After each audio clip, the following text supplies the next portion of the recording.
దయచేసి అందరం కూడా మౌనముగా ఉన్నట్లయితే ఈ సమయంలోని దేవుని ప్రశస్తమైన విలువ కలిగిన దేవుని మాటలు వాక్యానికి మనము వెళ్దాం. మరి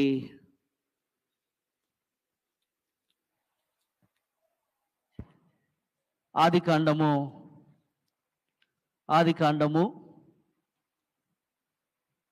26వ అధ్యాయము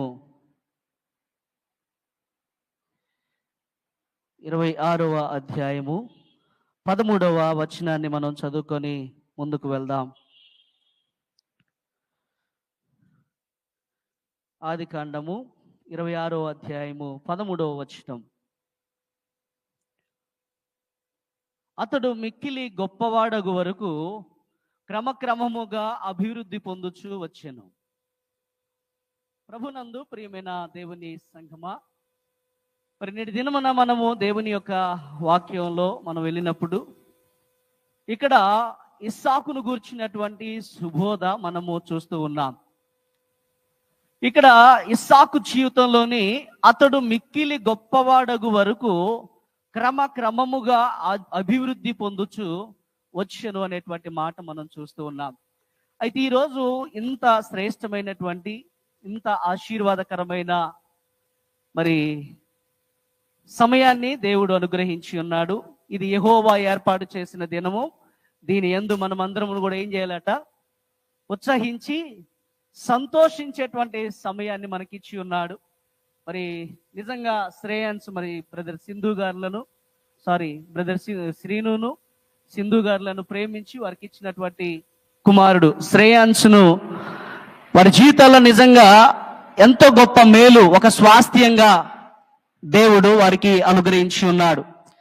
అయితే నేను ఈ యొక్క విషయాన్ని మనం పరిశీలన చేస్తూ ఉన్నప్పుడు దీనికి ఒక టైటిల్ నేను ఏమిచ్చానంటే, మన మానవుని జీవితంలో దేవుడిచ్చినటువంటి ఈ యొక్క జీవన విధానాల్లోని the purpose of life is the precious life to God. ఈ జీవితం యొక్క ఉద్దేశము, దేవుడు మానవులందరినీ కలగజేసినటువంటి ఉద్దేశం ఏంటంటే, ఒక విలువైనటువంటి, ఒక అద్భుతమైనటువంటి జీవితంగా మార్చబడడానికి దేవుడు మనందరికీ కూడా అనుగ్రహించినట్లుగా మనము చూస్తూ ఉన్నాం. The purpose of life is the precious life to God. ఈరోజు నిజంగా మరి శ్రేయాన్స్ యొక్క జీవితంలో ఒక ఉద్దేశపూర్వకమైనటువంటి జననం దేవుడు అనుగ్రహించి ఉన్నాడు. వారికి తెలుసా శ్రేయాన్సు వారి గర్భంలో పుడతాడని వాళ్ళకి తెలుసా? కుమారుడు కావచ్చు, కుమార్తె కావచ్చు, వారికి అనుగ్రహించబడతాడు శ్రేయాన్స్ అనేటువంటి విషయాలు వారికి తెలుసా అండి? కానీ దేవుడు గర్భఫలాన్ని ఇస్తాడు అనేటువంటి ఒక ఆలోచన మాత్రమే ఉంది. కానీ దేవుని యొక్క వాక్యం అంటుంది కదా, నీవు తల్లి గర్భములో రూపింపబడక మునుపే నేను నిన్ను ఎరిగి తిని అని అంటా ఉన్నాడు. God news the Shreyans. దేవునికి శ్రేయాన్స్ గురించి ముందే తెలుసు. వీరు జత చేయబడక మునుపే దేవుని యొక్క ఉద్దేశాల్లో, దేవుని యొక్క ఆలోచనలో శ్రేయాన్సిని దేవుడు ఉంచుకున్నాడు తన ఆలోచనలోని. ఈరోజు మనందరం కూడా ఇక్కడ చేరి చక్కగా ఇంత సంతోషంగా ఆరాధించాం, గణపరిచాం. మనము తల్లి గర్భములో రూపింపబడక మునిపే మనం అందరమును కూడా దేవునికి ముందుగానే తెలిసి ఉన్నటువంటి వారం. కనుక శ్రేయాన్సును కూడా దేవుడు తన తల్లి గర్భంలో రూపింపబడక మునిపే దేవుడు ఎరిగినటువంటి వాడు. హల్లెలూయా. అందుకని ఒక ఉద్దేశంతో దేవుడు ఈ లోకంలోకి ఒక గర్భంలో ఇచ్చాడు. వారిని, ఆ బాబును వారు ఏం చేయాలట? ఒక విలువైనటువంటి వారుగా, ప్రశస్తమైనటువంటి వానిగా, ఒక దేవునికి ఒక అమూల్యమైనటువంటి వ్యక్తిగా తీర్చిదిద్దడానికి ఖచ్చితంగా దేవుని ఉద్దేశాన్ని వారు ఎరిగిన వారే దేవునికి విలువైన వ్యక్తిగా వారు మార్చబడాలని, ఆ విధంగా వారు నడిపించాలని నేను కోరుకుంటూ ఉన్నాను. అయితే ప్రియ దేవుని సంఘమా, ఇంకొక మాట కూడా అంటాడు యెషయా గ్రంథంలోని 49వ అధ్యాయంలో 16వ వచనంలో కూడా చూస్తాం. ఏమంటాడు? నిన్ను నా అరచేతులలో చెక్కి ఉన్నాను. దేవుడు ఇక ఇలా ఉండాలి, శ్రేయస్సు మంచిగా ఉండాలి, చక్కగా ఉండాలని తన అరచేతుల్లో చెక్కాడు. ఒక ఉద్దేశపూర్వకంగా దేవుడు ఆయన్ని చెక్కాడు. కానీ విలువైన వ్యక్తిగా మార్చాల్సింది ఎవరట? ఎవరు మార్చాలి? ఒక విలువైనటువంటి వ్యక్తిగా ఎవరు మార్చాలి? తల్లిదండ్రులుగా ఖచ్చితంగా వారు మార్చాలి. మనం చదువుకున్నటువంటి వాక్య భాగంలోని ఆదికాండంలో చదువుకున్నాం, ఇస్సాకు ఎలా అభివృద్ధి పొందాడట? క్రమముగా అభివృద్ధి పొందాడు. అంటే ఇస్సాకు యొక్క భక్తి ఆయన ఆశీర్వదించిందా? ఇస్సాకును అంత ఫలభరితముగా చేయగలిగిన భక్తి ఎవరిది? తల్లిదండ్రులది. తల్లిదండ్రులు ఈరోజు ఒక ఇస్సాకు ఒక విలువైన వ్యక్తిగా దేవుడు ఒక ఉద్దేశాన్ని అనుగ్రహించాడు. నేను నీ సంతానాన్ని విస్తరిస్తానని ఒక ఉద్దేశాన్ని ఇచ్చాడు. అయితే ఈ ఉద్దేశాన్ని విలువైన దానిగా, విలువైన వ్యక్తిగా మార్చింది ఎవరంటే కేవలము తల్లిదండ్రుల యొక్క భక్తి మాత్రమే. హల్లెలూయా. అందుకనే ఇస్సాకు ఎలా అభివృద్ధి పొందాడంటే క్రమముగా అభివృద్ధి పొందుచు ఉన్నాడు. అబ్రహాము సారాలు వారు భక్తి, దేవుని విశ్వాసం ఉంచి దేవుని ప్రకారముగా, దేవుని వాక్య ప్రకారముగా వారు జీవించారు. కాబట్టి దేవుడు వారి భక్తిని బట్టి ఇస్సాకును ఏం చేశాడట?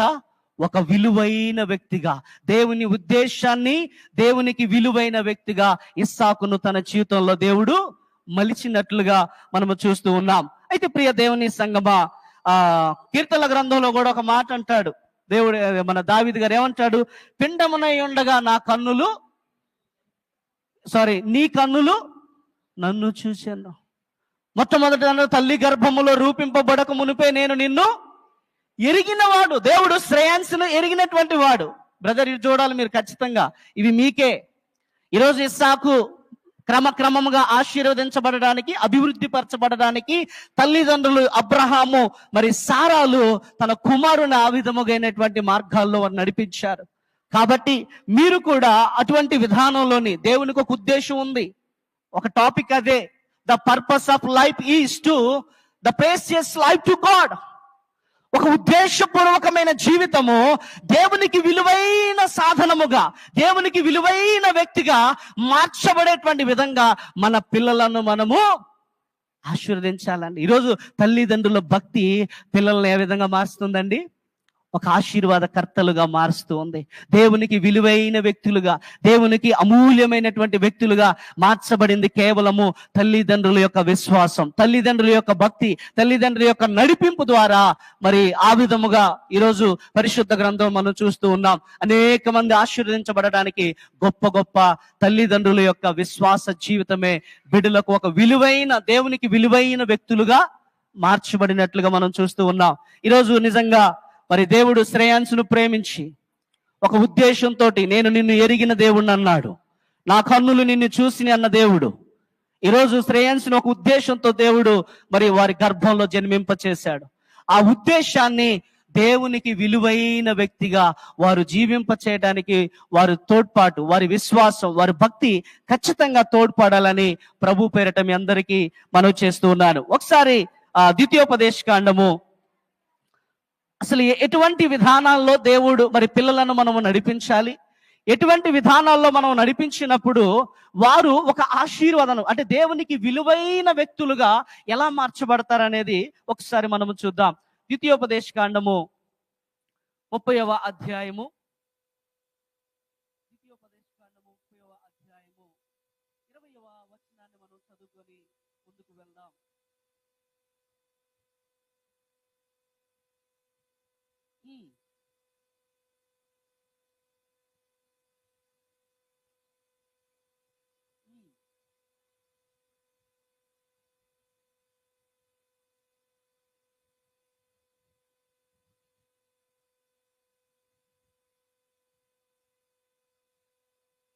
ఓకే, మంచిదండి. బ్రదర్ సీను గారు ఒక విషయాన్ని మీకు చెప్తూ ఉన్నాను. తల్లిదండ్రులుగా ఇస్సాకు ఏ విధంగా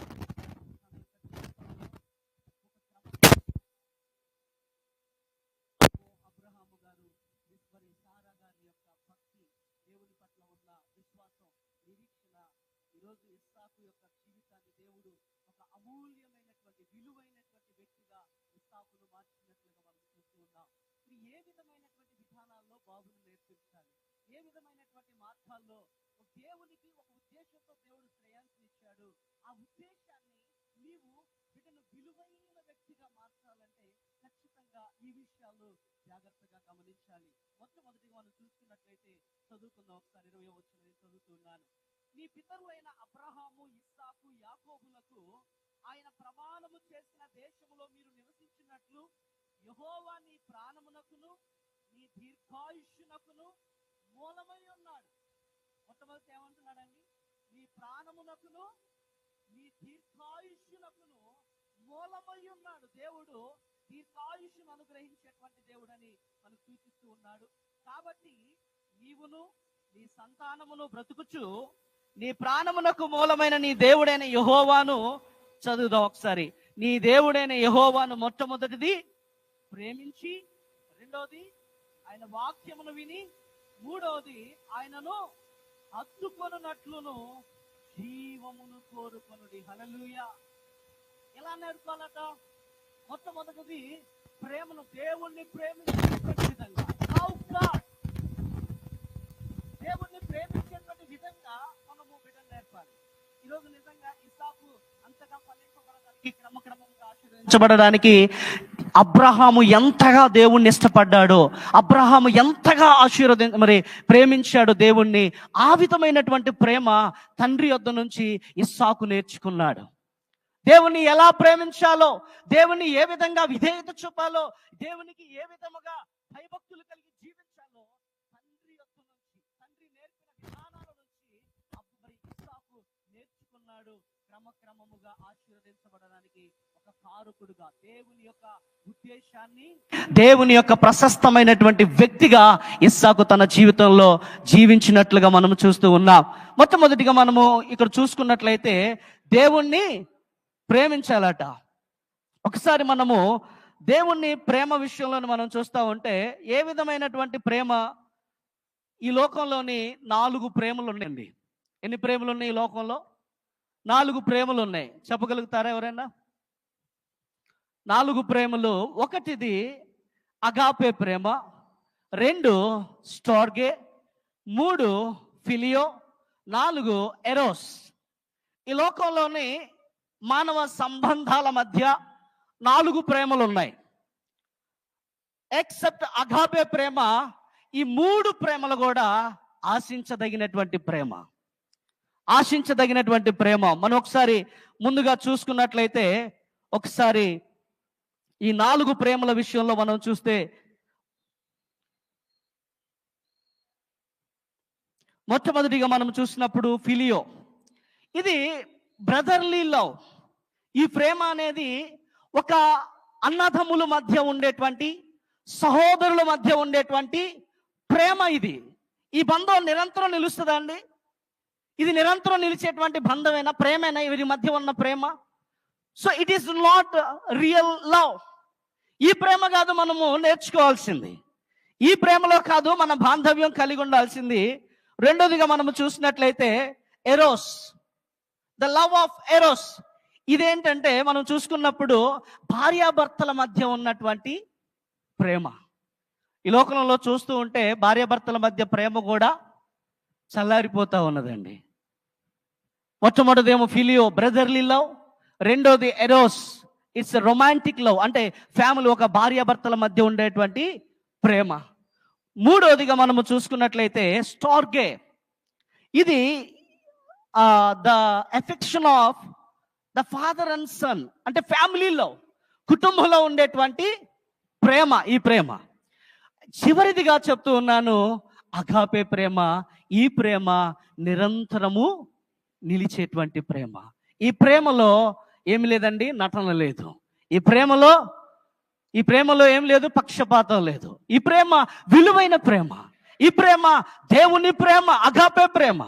ఈ ప్రేమలోని బిడ్డను ఎదిగించటానికి, బిడ్డను నడిపించటానికి దేవుడిచ్చినటువంటి ఒక క్రమాన్ని నేర్పుతూ ఉన్నాడు. మొట్టమొదటిగా దేవుణ్ణి ప్రేమించేటువంటి వ్యక్తిగా బిడ్డను నడిపించాలి. ఈరోజు మనం చూస్తూ ఉన్నాం, ఈ 4 ప్రేమల్లో విలువైనటువంటి ప్రేమ అగాపే ప్రేమ. ఈ 3 ప్రేమలు except 3, the one love is greater than 3. ఈ అగాపే ప్రేమ అనేది 3 ప్రేమల కంటే కూడా ఉన్నతమైనటువంటి ప్రేమ. అది దేవుని యొక్క ప్రేమ. బిడ్డను ముందుగా మీరు నేర్పించాల్సింది ఏంటంటే దేవుణ్ణి ప్రేమించేటువంటి వ్యక్తిగా మీరు ఏ విధంగా ప్రేమిస్తున్నారు. నేను నమ్ముతున్నాను, ఐ బిలీవ్ యూ డెఫినెట్లీ.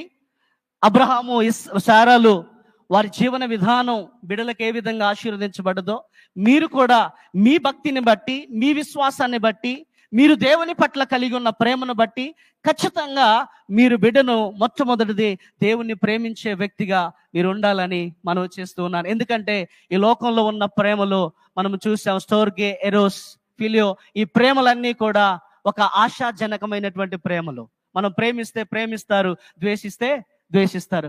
కానీ నిజమైనటువంటి ప్రేమ దేవుని యొక్క ప్రేమ. ఈ ప్రేమలో మీరు నడిపించాలని, దేవుని యందు ప్రేమను నేర్పాలని నేను మనవి చేస్తూ ఉన్నాను. మొట్టమొదటి మనము the love God. You teach your children to love God. మొట్టమొదటిది దేవుణ్ణి ప్రేమించేటువంటి వ్యక్తిగా నీ జీవితంలో నీ బిడ్డకి మొట్టమొదటి బహుమానము నీవు ఇవ్వవలసింది అదొక్కటే. ఆస్తులు సంపాదించిన, వెండి బంగారాలు సంపాదించిన, ఇల్లులు సంపాదించిన, అవన్నీ శాశ్వతం కాదు. నువ్వు నేర్పవలసింది ఒకటే, నువ్వు బిడ్డకు సంపాదించి పెట్టాల్సింది ఒక క్రమంలో మొట్టమొదటి క్రమం, నీవు దేవుణ్ణి ప్రేమించే విధంగా నీ బిడ్డకు అతి ఆధ్యాత్మికమైన జీవితాన్ని నీవు నడిపించాలి. ఇది విలువ కలిగింది ఈ లోకంలో. అందుకని దేవుని ఉద్దేశం అదే కదా, మానవుని కలగజేసిన ఉద్దేశం అదే. The purpose of life is to the precious life to God. దేవుని కలగజేసినటువంటి ఈ యొక్క జనన ఉద్దేశము దేవునికి విలువైన వ్యక్తిగా మార్చబడటమే. ఈరోజు మనం అందరం కూడా దేవుడు ఒక ఉన్నతమైన ఉద్దేశాలతో మనం జన్మించామండి, దేవునికి విలువైన వ్యక్తులుగా మార్చబడటానికి. కానీ ఎప్పుడు మార్చబడతాం మనం దేవునికి విలువైన వ్యక్తులుగా? దేవుణ్ణి మనము ప్రేమించినప్పుడు, దేవుని ఎడల భయభక్తులు కలిగి జీవించినప్పుడు. ఒకసారి చూద్దాం, కీర్తనకారుడైన దావీదు చక్కటి మాట పలుకుతూ ఉన్నాడు. కీర్తన గ్రంథము 18వ కీర్తన మొదటి చరణాన్ని మనము చదువుకొని ముందుకు వెళ్దాం. యెహోవా నా బలమా, నేను నిన్ను ప్రేమించుచున్నాను. దట్స్ ఆల్ అండి, ఎనఫ్. ఇక్కడ దావీదు ఏమంటున్నాడు? You are my strength. Our strength is not the food. మన బలం ఎక్కడ? ఆహారంలో కాదు. నువ్వు నేర్చుకోవాలని ఆ బిడ్డకు నేర్పించాల్సింది నీ స్ట్రెంగ్త్ ఎవరో కాదు నాన్న, నీ స్ట్రెంగ్త్ దేవుడై ఉండాలి. ఈ లోకంలో తినేటువంటి ధాన్యంలో కాదు, బిర్యానీలో కాదు, ఫుడ్లో కాదు, హార్లిక్స్లో కాదు. మన బలము, దావీదు చెప్తూ ఉన్నటువంటి మాట, మై స్ట్రెంగ్త్ గాడ్. నా బలం నా దేవుడు. ఎందుకో తెలుసా?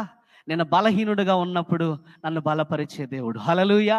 నేను కృంగినప్పుడు లేవనెత్తే దేవుడు. నా జీవితాన్ని ఒక విలువైన వ్యక్తిగా చూసాం కదా. గొలియాతు జీవితంలోని మనము ఎంత అద్భుతాన్ని దావీదు జీవితంలో చేశాడు. దావీదు చిన్నవాడు, బలహీనుడు. ఆయన వెనుకున్నవాడు, ఆయన ముందున్నవాడు, ఆయన వ్యాపించినవాడు, బలమైనటువంటి వాడు. హల్లెలూయా. దావీదు చూసింది, యు ఆర్ మై స్ట్రెంగ్త్. ఈ గొలియాతు బలం ఎంత దేవా! హల్లెలూయా. అటువంటి దేవుడు నా బలమైనటువంటి వాడు అని నీవు దావీదు అంటున్నమాట. యెహోవా నా బలమా, నేను నిన్ను. దేవుని ఎందుకు ప్రేమించాలట మనం? మన బలము ఆయన కాబట్టి. మనకు ఆరోగ్యము ఇవ్వదలసిన వాడు ఆయన, ఇచ్చేవాడు ఆయన, మన ఆశీర్వదించేవాడు ఆయన, క్రమక్రమముగా ఫలభరితము చేసేటువంటి దేవుడు ఆయనే. మనం నేర్పించవలసింది మొట్టమొదటిది లవ్ గాడ్. దేవుణ్ణి ప్రేమించాలి. ప్రేమించినటువంటి వారికి ఎందుకు తెలుసా? ఆయన బలాన్ని అనుగ్రహించేటువంటి వాడు. దేవుని బలం కంటే మనకేంటంటే, ఈరోజు మన మానవ జీవితాలు చూస్తూ ఉంటే, బాల్య దశ నుంచి యవనస్తుల దశలో చూస్తూ ఉంటే ఎంతమంది ఉద్యోగాల కోసం, మంచి ఫ్యూచర్ లేక, మంచి భవిష్యత్తు లేక ఎంతమంది వేదన పడుతూ ఉన్నారండి.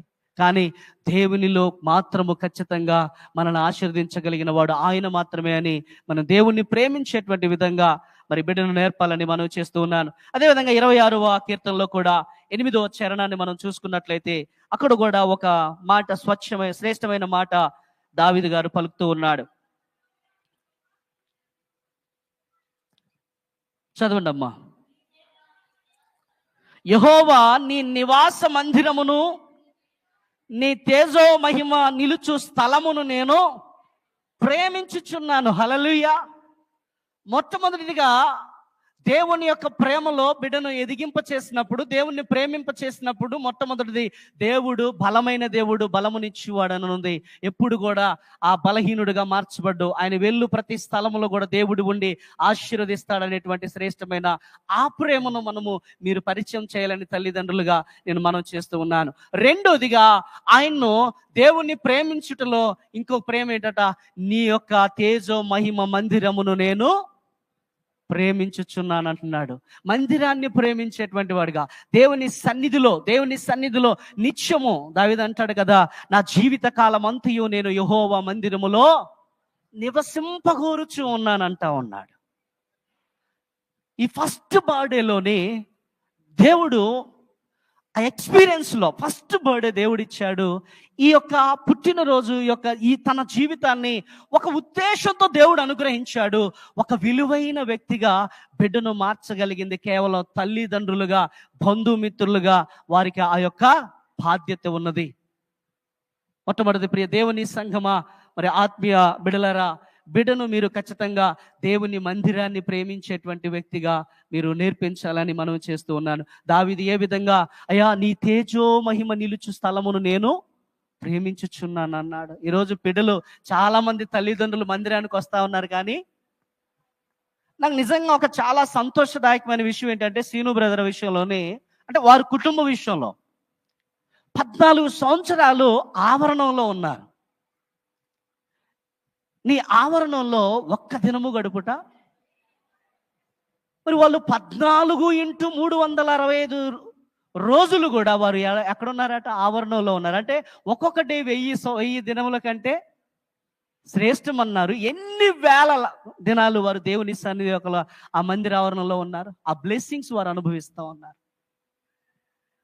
అదే అనేదండి, దేవుని మందిరంలో బిడ్డను ఆశీర్వదించబడాలంటే దేవుని మందిరంలోనే బిడ్డ ఆశీర్వదించబడతాడు. దేవుని సన్నిధిలో మాత్రమే ఆశీర్వదించబడతారు. First you love God. ఎందుకు ఆయన ప్రేమించాలో తెలుసా?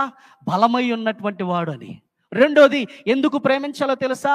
నీ జీవితాన్ని ఆయన సన్నిధిలో నిలిపినప్పుడు నీ జీవితాన్ని అనేకులకు ఆశీర్వాదకరమైనటువంటి బిడ్డగా నిన్ను మారుస్తాడనేటువంటి విషయాన్ని మనకు తెలియచేస్తూ ఉన్నాడు. అదేవిధంగా ఇంకోటి కూడా, ఎఫెసీయులకు రాసిన పత్రిక మనం చూసినట్లయితే, ఎఫెసీయులకు రాసినటువంటి పత్రిక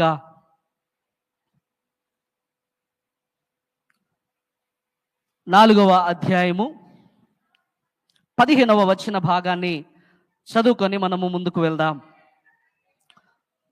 ప్రేమ కలిగి సత్యమును చెప్పుతూ క్రీస్తు వలె ఉండుటకు మనం అన్ని విషయములలో ఎదుగుదుము. హల్లెలూయా. ఇక్కడ ఇస్సాకు క్రమముగా అభివృద్ధి పొందాడు. దేన్ని బట్టి? తన తల్లిదండ్రుల యొక్క భక్తిని బట్టి, దేవుణ్ణి బట్టి, దేవుని ప్రేమను బట్టి ఇస్సాకు క్రమముగా ఆశీర్వదించబడడానికి గల కారణం అదే. ఇక్కడ మనకు ఎఫెసీయుల సంఘానికి మరి అపోస్తలుడైనటువంటి పౌలు గారు రాస్తూ ఈ సుఖమైనటువంటి మాటను పలుకుతూ ఉన్నాడు. ఏమంటూ ఉన్నాడు ఆయన? ఒకసారి నేను చదువుతూ ఉన్నాను, ఒకసారి చదవండి అమ్మా. ప్రేమ కలిగి సత్యము చెప్పుచు క్రీస్తు వలె ఉండుటకట. హల్లెలూయా. బ్రదర్ వినండి, ప్రేమ కలిగి సత్యము చెప్పుటకు ఏం చేయాలట? క్రీస్తు వలె ఉండాలట. ఫస్ట్ వన్, దేవుడు నా బలమని ఆయన ప్రేమించాలి. రెండోది, ఆయన సన్నిధిలో నేను పడతాను అనేటువంటి విషయాన్ని గుర్తెరిగి దేవుణ్ణి ప్రేమించటం నేర్పాలి. మూడోది మనము చూస్తూ ఉన్నాము, సత్యమును చెప్పుటకు. ఈ లోకంలో సత్యం ఏది లేదండి except the word of God. Hallelujah. దేవుని వాక్యమే సత్యమైనది. దేవుని వాక్యమే సత్యమైనది. ఆ వాక్యమును చెప్పేటువంటి బిడ్డగా అనేకులకు సువార్త ప్రకటించేటువంటి విధంగా తన జీవితాన్ని ఒక సువార్తగా మలచొచ్చు. పాంప్లెట్లు పట్టుకొని మనము తిరిగినంత మాత్రం సువార్త కదండి.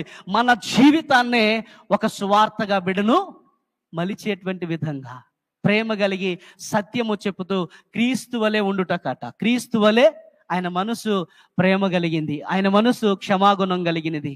ఆయన వలె ఉండడానికి ఖచ్చితంగా మనము ఆ విధంగా బిడ్డను నేర్పించాలని, సత్యము చెప్పేటువంటి విధంగా. సత్యం ఎవరండి? నేనే. I'm the truth, Jesus. ఆయనే సత్యం కాబట్టి ఆయన చెబుతూ, ఆయన ప్రకటిస్తూ, ఆయన వలె ఉండటానికి బిడ్డను దేవుని ప్రేమ నేర్పించేటువంటి విధంగా ఎంత విద్య ఇచ్చినా, ఎంత విలువైనటువంటి ఇంటలెక్చువల్ టీచర్స్ని తీసుకొచ్చి బోధించినంత మాత్రాన దేవుని యొక్క ప్రేమ లేకపోతే, దేవుని యొక్క సన్నిధిలో ఆ ఆధ్యాత్మికమైన జీవితం లేకపోతే ఒక ఫలభరితమైనటువంటి ఒక విలువైన వ్యక్తిగా మార్చబడలేడండి. అందుకే నేను టైటిల్ ఇచ్చాను, మీరు అది గుర్తుంచుకున్నారో లేదో. The purpose of life is to the precious life to God. ఒక ఉద్దేశపూర్వకమైన జీవితము, దేవునికి విలువైన వ్యక్తిగా ఆ జీవితం మార్చబడాలి. సో అందుకనే మొట్టమొదటిది దేవుణ్ణి ప్రేమించేటువంటి విధంగా బిడ్డను నేర్పించే విధంగా ఉండాలని నేను మనవి చేస్తూ ఉన్నాను. ఆ ప్రేమలో ఏముంటుందంటే మొట్టమొదటిది ఆయన బలమైనటువంటి వాడు అని సూచిస్తూ ఉంది. రెండోది ఆయన తేజో మహిమ నిలుసు స్థలమును, ఆయన సన్నిధిలో దివారాత్రమును గడిపేటువంటి విధంగా. చూడండి ప్రియ దేవుని సంగమా, హన్నా జీవితంలోనే తన కుమారుని దేవుని సన్నిధానంలో ఉంచినప్పుడు ఒక మాట అక్కడ ఉంటుంది. దేవుడు మాట్లాడుట అరుదు ఆ టైంలోనే. ప్రవక్తలతోటి ద టైమ్ ఆఫ్ ఏలీ, ప్రధాన యాజకుడు, హై ప్రీస్ట్, ఆ టైంలోనే దేవుడు మాట్లాడట అరుదట. కానీ ఆ యొక్క ఉద్దేశపూర్వకమైన జీవితాన్ని దేవుడు మరి హన్నాకి తన కుమారుడిగా ఇచ్చాడు. తన కుమారుడు దేవునికి విలువైన వ్యక్తిగా మార్చబడడానికి దేవుని సన్నిధిలో ఉన్నాడు కాబట్టి విలువైన వ్యక్తిగా మరి సమూయేలు మార్చబడ్డాడు. దేవుడు పిలిచాడండి, 3 సార్లు పిలిచాడు.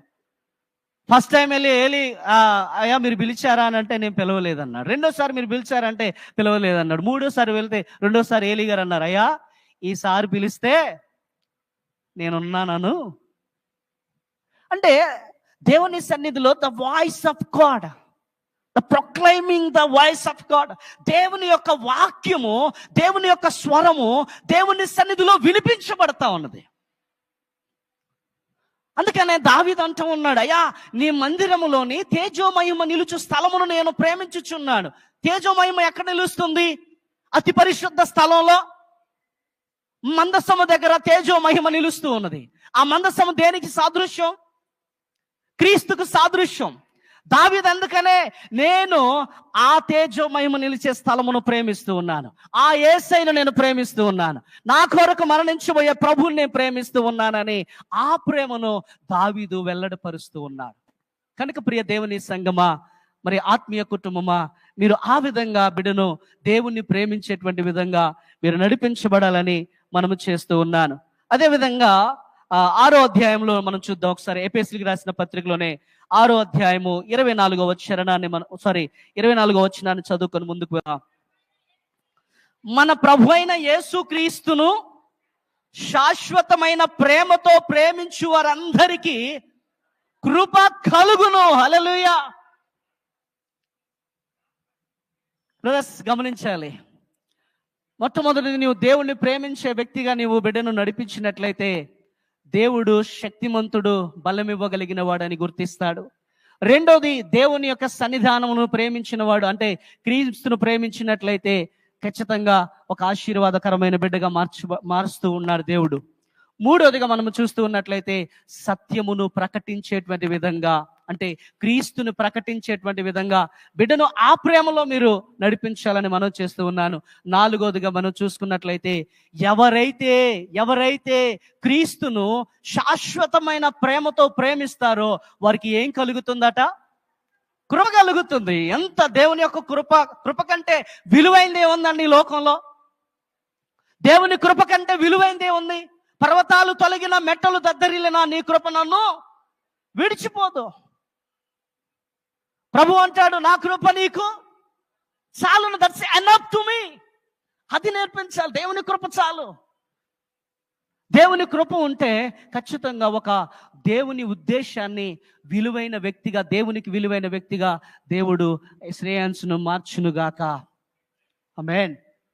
కనుక ప్రియ దేవుని సంగమా, దేవుని యొక్క ప్రేమలో ఎదిగింప చేసేటువంటి వాడుగా మరి మీరు నడిపించబడాలని, దేవుని ప్రేమ ఈ లోకంలో కంటే కూడా అగాప్రే ప్రేమ విలువైనదని గుర్తెరిగి ఆ ప్రేమలో మీరు బిడ్డను నేర్పించాలని ప్రభు పేరిట మీకు మనవి చేస్తూ ఉన్నాను. ఇస్సాకు క్రమక్రమముగా అభివృద్ధి పొందాడండి. క్రమక్రమముగా అభివృద్ధి పొందాడు. ఎందుకో తెలుసా? కేవలము దేవుణ్ణి ప్రేమించటం బట్టి, తన తల్లిదండ్రుల యొక్క నడిపించిన విధానము ఒక ఉద్దేశపూర్వకమైన జీవితమైన ఇస్సాకు జీవితము దేవునికి విలువైన వ్యక్తిగా మార్చబడ్డాడండి. కనుక ప్రియ దేవుని సంగమా, ఆత్మీయ కుటుంబమా, మీరు కూడా దేవుని యొక్క ఉద్దేశం ఉన్నది. ఎందుకో తెలుసా? తల్లి గర్భములో రూపింపబడక మునిపే నేను నిన్ను, అసలు తల్లి గర్భములో వారి వివాహము జరగక మునిపే దేవుడు ఎరిగినటువంటి వాడు. అంటే ఒక ఉద్దేశం ఉన్నది శ్రేయస్ పట్ల, ఇక్కడ ఉన్న ప్రతి ఒక్కరి పట్ల ఒక ఉద్దేశం ఉన్నది. కానీ ఈ ఉద్దేశపూర్వకమైన జీవితాన్ని దేవునికి విలువైన వ్యక్తిగా మనము మార్చుకోవాలంటే కేవలం దేవుని ప్రేమించడం వలన మాత్రమే. హల్లెలూయా. ఇంకొక విషయాన్ని చెప్తాను. దేవుని అలా ప్రేమించడం అంటే ఏంటి? దేవుని ప్రేమించడం అంటే ఏంటి అనేది ఒకసారి మనం చూసినట్లయితే ఒకసారి మనం చూద్దాం. యోహాను సువార్త, దేవుణ్ణి ప్రేమించడం అంటే ఎలా ప్రేమించాలి ఒకసారి మనం చూద్దాం. 14వ అధ్యాయము 15వ వచనాన్ని మనం చదువుకుందాం. మీరు నన్ను ప్రేమించిన ఎడల నా ఆజ్ఞలను గైకొందురు. హల్లెలూయా. మనం దేవుణ్ణి ప్రేమించడం అంటే ఏంటి? ఆయన ఆజ్ఞలను గైకొనడమే. బ్రదర్, బిడ్డను దేవుని వాక్యంలోని ఈరోజు విలువైనటువంటి భోజనాలు మనం పెడతా ఉంటాం. బిడ్డకి ఏది పుష్టి కలిగింది, ఏది ఫలమైనటువంటి ఫుడ్ మనం ఇస్తూ ఉంటాం. కానీ వీటన్నిటికంటే కూడా విలువైంది దేవుని యొక్క వాక్యం మాత్రం. నువ్వు ఎలా దేవుణ్ణి ప్రేమించడం నేర్పుతావు అంటే ఒకటే ఇక్కడ అంటూ ఉన్నాడు యేసు ప్రభు వారు, మీరు నన్ను ప్రేమించిన ఎడల నా యొక్క ఆజ్ఞలను గైకొంటారు. Those who love God, they will follow the words of God. దేవుని యొక్క కమాండ్మెంట్స్ ని ఎవరైతే దేవుణ్ణి ప్రేమిస్తారో దేవుని యొక్క నిబంధనలు, దేవుని యొక్క ఆజ్ఞలు వారిలో ఉంటాయని అక్కడ మనకి సెలవిస్తూ ఉన్నాడు. ఒకసారి మనము అదేవిధంగా 15వ అధ్యాయంలోనే 10వ వచనాన్ని మనం చదువుకుని ముందుకు వెళ్దాం. నేను నా తండ్రి ఆజ్ఞలను గైకొని ఆయన ప్రేమయందు నిలిచి ఉన్న ప్రకారము మీరును నా ఆజ్ఞలను గైకొని నా ప్రేమయందు నిలిచి ఉండాలి. దేవుణ్ణి ప్రేమించటం అంటే ఆయన ఆజ్ఞలను పాటించటం, ఆయన వాక్యం మనలో ఉండటం. ఈరోజు చూడండి ప్రియ దేవుని సంగమా, ఏమైందమ్మా? టైం అయిందా? కలదుగా. అయితే దేవుణ్ణి ప్రేమించటం అంటే ఇస్సాకు అంతగా ఆశీర్వదించబడడానికి, క్రమక్రమంగా దీవించబడడానికి కారణం ఏంటో తెలుసా? అబ్రహాము దేవుని మాటను విన్నాడు. ఆజ్ఞలంటే ఏంటండి? దేవుని మాటలే, దేవుని వాక్యం. అబ్రహాము దేవుని మాటను విన్నాడు. ఏమన్నాడు అబ్రహాము? ఆయన్ని పరీక్షించాడు దేవుడు, అబ్రహాం యొక్క విశ్వాసాన్ని పరీక్షించినప్పుడు ఇంత కూడా ఆలోచన చేయకుండా ఏం చేశాడండి? దేవుని మాటను శిరసా వహించిన వాడుగా ఉన్నాడు. ఈరోజు ఇస్సాకు యొక్క మనం చూస్తూ ఉంటే ఇస్సాకును ఎలా దీవించాడు ఆయన? ఇసుక రేణువుల వలె ఇస్సాకును తన సంతానమును ఆశీర్వదించాడు. 26వ అధ్యాయంలో మనం చదువుకున్న మాట, ఆయన అభివృద్ధి ఎలా పొందాడట? క్రమముగా ఆశీర్వదించబడ్డట్లుగా మనం చూస్తూ ఉన్నాం. ప్రియ దేవుని సంఘమా, ఆత్మీయ కుటుంబమా, ఆత్మీయ సహోదరుడా, నేను నమ్ముచున్నాను శ్రేయస్సును ఖచ్చితంగా దేవుని యొక్క ఉద్దేశం ఉన్నది. ఎందుకంటే పిండమునై ఉండగా నీ కన్నులు నన్ను చూసిన దావీదన్నాడు. తల్లి గర్భములో రూపింపబడక మునిపే శ్రేయస్సు దేవునికి తెలుసు. పిండమునై ఉండగా దేవుడు ఆ యొక్క కన్నులతో, ఆయన కన్నులతో శ్రేయస్సును చూశాడు. ఒక ఉద్దేశం దేవుడు శ్రేయస్ పట్ల ఉంది. ఆ ఉద్దేశాన్ని విలువైనటువంటి వ్యక్తిగా దేవునికి నువ్వు మలచాలి. అది ఎలా తెలుసా? దేవుని ప్రేమలో నీవు మలిచేటువంటి వ్యక్తిగా నీ బిడ్డను ఉంచాలని